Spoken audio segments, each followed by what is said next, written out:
Alhamdulillahi wassalatu wassalamu ala rasulillah wa ala alihi wa sahbihi wa man tabi'ahu wa wala.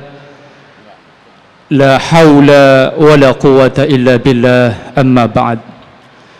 Saudara kaum muslimin rahimakumullah, shaimin, shaimat yang insyaallah Allah menerima ibadah puasa kita, menerima sedekah kita, menerima bacaan Al-Quran kita, dan menerima qiyamul lail kita. Amin ya Allah ya Rabbal Alamin.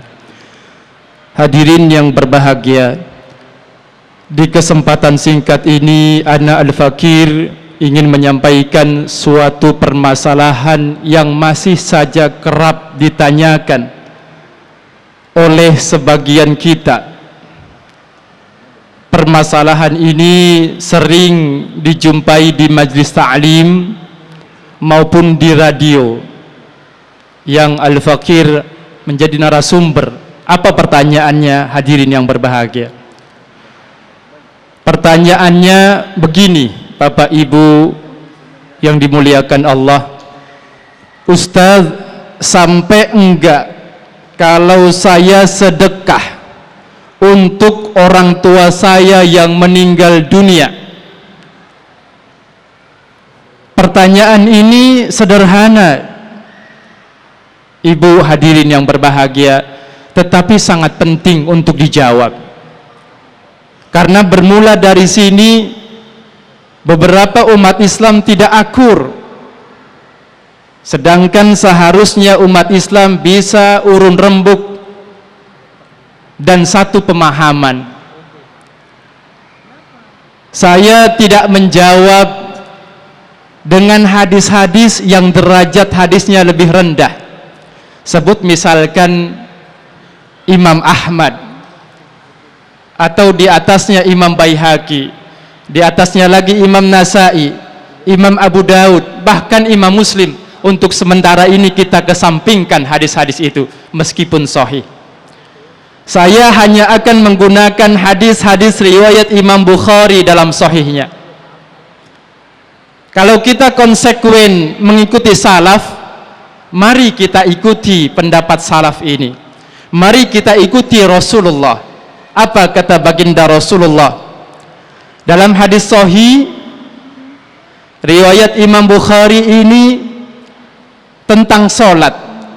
Jadi saya ingin bertanya ke Bapak Ibu, kalau orang tua kita wafat lalu punya kewajiban sholat, dia belum sholat ketika dia sakit, apakah kita harus mengqadha sholatnya atau tidak?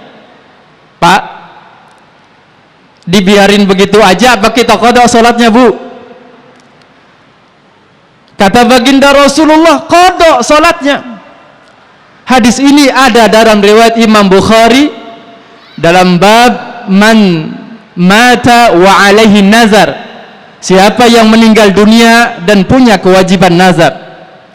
Kata baginda Rasulullah, man matat ummuha wa alaiha salatun an tusalliya anha waliyuha. Siapa saja yang wafat, yang mati dan walinya tahu itu, yang mati ini meninggalkan kewajiban sholat, an tusalliya anha waliyuha, maka walinya, anaknya, suaminya, saudaranya wajib an tusalliya, mensolatkan, qadha sholat atas nama jenazah yang telah wafat itu. Itu yang pertama tentang sholat.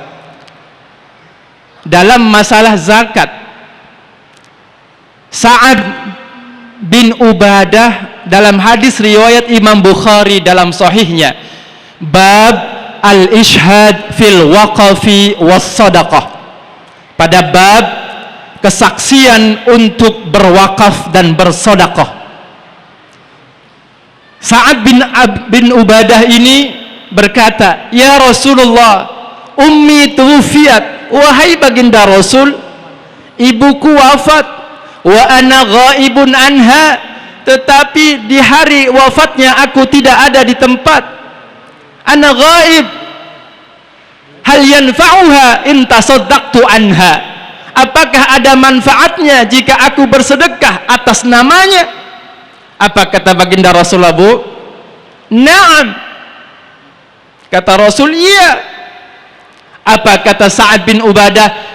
Ushiduka ya Rasulullah, saksikan wahai baginda Rasul dan para sahabat, anna haitil mikhrab sadaqatun anha, bahwa kebunku yang banyak buahnya, yang banyak hasilnya, sedekah atas nama orang tuaku itu. Sepakat Bapak?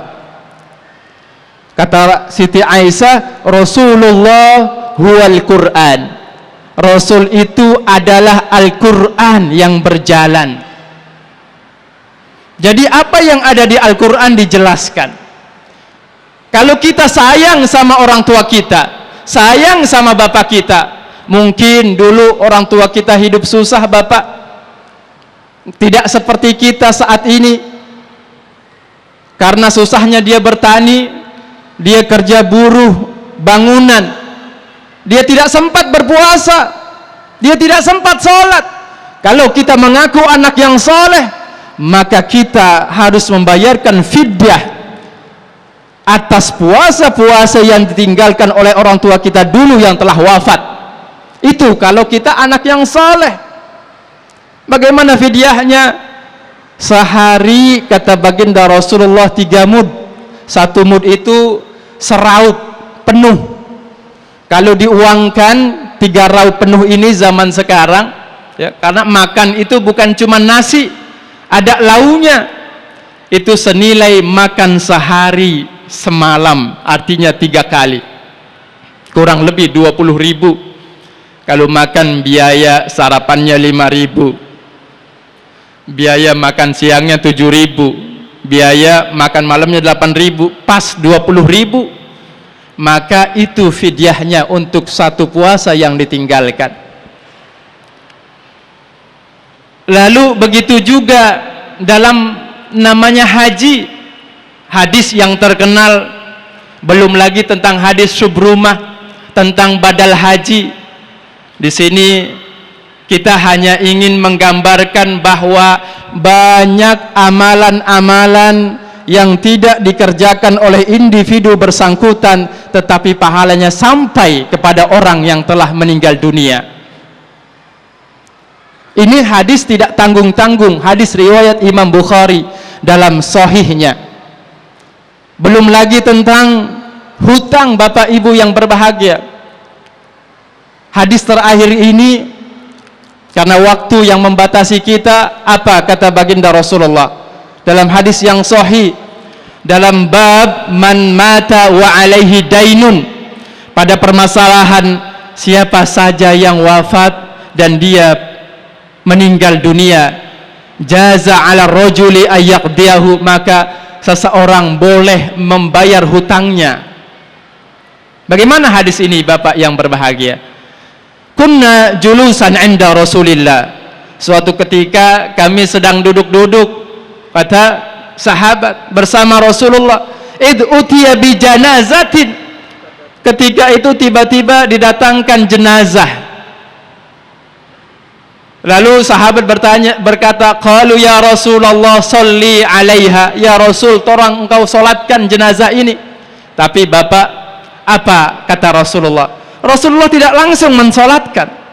Dia bertanya, hal alaihi dainun, apakah jenazah ini semasa hidupnya punya hutang? Kata sahabat, tidak ya Rasul. Ataroka syai'an, apakah meninggalkan sesuatu sebagai warisan? Tidak juga ya Rasul. Lalu Rasul mensolatkannya. Lalu utiya bi janazatin ukhra, didatangkan jenazah yang kedua. Lalu Rasulullah bertanya dengan pertanyaan yang sama. Sahabat menjawab, ya, orang ini punya hutang ya Rasul. Ataroka syai'an, apakah orang ini meninggalkan sesuatu, peninggalan? Apa kata para sahabat? Salasa dananir, 3 dinar emas. Lalu orang yang wafat ini dibayarkan hutangnya dengan warisannya.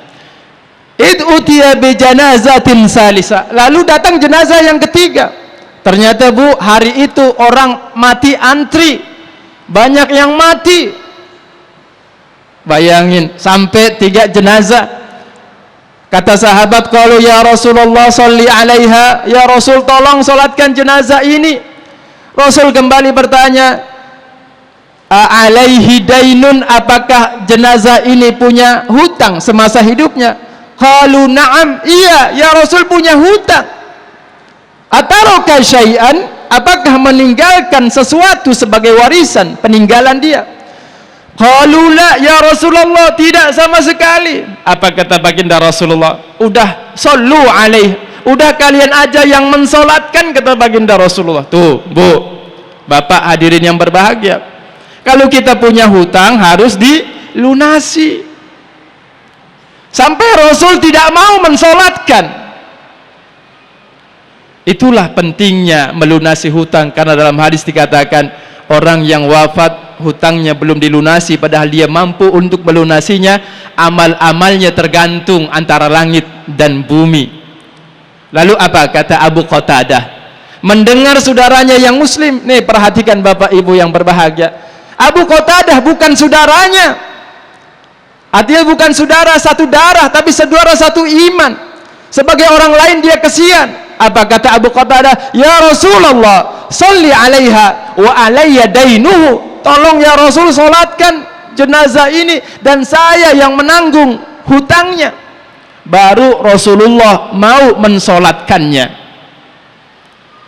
Nah, dari beberapa hadis ini ingin kita garis bawahi bahwa firman Allah dalam surah An-Najm ayat 38 dan 39 yang berbunyi, A'udzu billahi minasyaitonir rajim, ala taziru waziratu wizra ukhra wa allaysa lil insani illa ma sa'a. Dan setiap orang tidak akan menanggung dosa orang lain. Itu betul. Enggak mungkin Bapak yang berdosa, Bapak yang enggak puasa, saya yang nanggung. Di mana tanda keadilan Allah?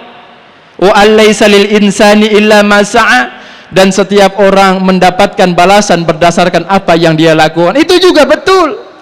Masa Bapak yang puasa Bapak tidak mendapatkan pahalanya? Itu tanda keadilan Allah. Tetapi Allah subhanahu wa ta'ala maha rahman dan rahim. Dalam Al-Quran juga dikatakan, man ja'a bil hasanati, siapa saja yang mengerjakan satu kebaikan, falahu asyru amthaliha, dia mendapatkan 10 balasannya. Wa man jaa bisayyi'ah, dan yang melakukan satu keburukan, fala yujza illa mislaha, dia tidak akan mendapatkan balasan kecuali satu saja. Itulah maha pengasih dan penyayangnya Allah. Untuk menutup ceramah singkat ini, mari kita jangan lagi bentrok, salah-salahan dengan mengatakan nggak ada manfaatnya tuh tahlil. Kalau kita tidak setuju, biarkan, jangan kita lakukan, karena dalil orang-orang saudara kita yang melakukan itu juga dalilnya cukup kuat. Bagaimana Rasulullah dalam riwayat hadis Imam Ahmad, ketika dia di makam, dia menaburi dengan butir-butir kurma. Dalam hadis yang lain, pelepah kurma dia belah dua, ditancapkan kedua makam itu. Kata baginda Rasulullah, semoga dahan ini bisa meringankan azab penghuni kubur ini selagi dia basah, karena selagi dahan ini basah dia bertasbih kepada Allah. Kalau pohon saja bertasbih bisa menurunkan rahmat buat penghuni kubur, apalagi manusia yang dia makhluk paling sempurna. Itulah yang diyakini oleh sebagian besar ulama, diantaranya Imam Syafi'i. Sekali lagi, banyak amalan-amalan yang tidak dikerjakan oleh orang tersebut, tetapi pahalanya bisa dia rasakan. Demikian, billahi taufiq wal hidayah wal ridha wal inayah. Assalamualaikum warahmatullahi wabarakatuh.